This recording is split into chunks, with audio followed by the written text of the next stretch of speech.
بتتصوري ليش يا بنت الكلب؟ بتتصوري ليش؟ تشي تتصوري ذكريات طبيعي، ولكن تصوري وانتي لابسه لبس محترم، بحيث ان تلفونش اذا استرق او صورش وصلين لا عند اي شخص ما يقدرش يهددش، حتى اذا نشر صورش ينشر عادي، صور وانتي محترمه لابسه الحجاب عادي ينشر.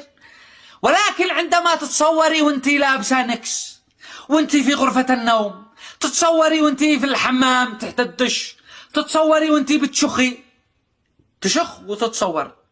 ليش الصور هذه؟ ليش بتتصوري هذه الصور؟ طبيعي ان الصور هذه اذا وصلت لعند اي شخص عاقل راشد طبيعي انه يهددش، طبيعي انه انت ظلت تدي فلوس انت ذي ولا شنشر ولا، وانت تخافي وتفتجعي وانت تستاهلي. انت الذي فتحت المجال لشخص ينتبذش يستفزش يستفزش، مش يستفزش، هذه الكلمة التي بداية الفيديو، يبتزش. انت هذه فتحت المجال لهذا يبتزش.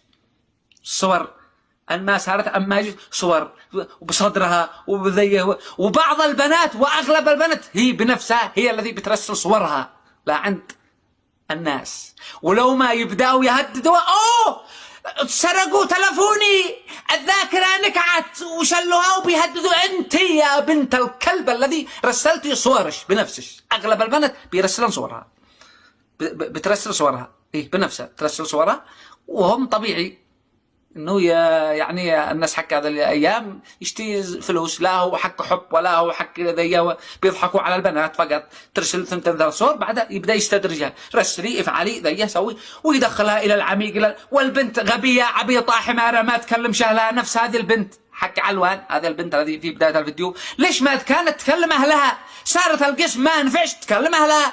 فلان الفلاني معه الذاكرة حقي سرقوها من البيت وبيهددني بصوري، فعلوا شيء ما كلمت أهلها. فهي البنت هي الذي سبب المشكلة، هي البنت ولا في ألف حل، في ألف حل. فأول شيء قلت لكم البنات هذه بيتصورين لا تخش تتصوري، وإذا تتصوري صور محترمة.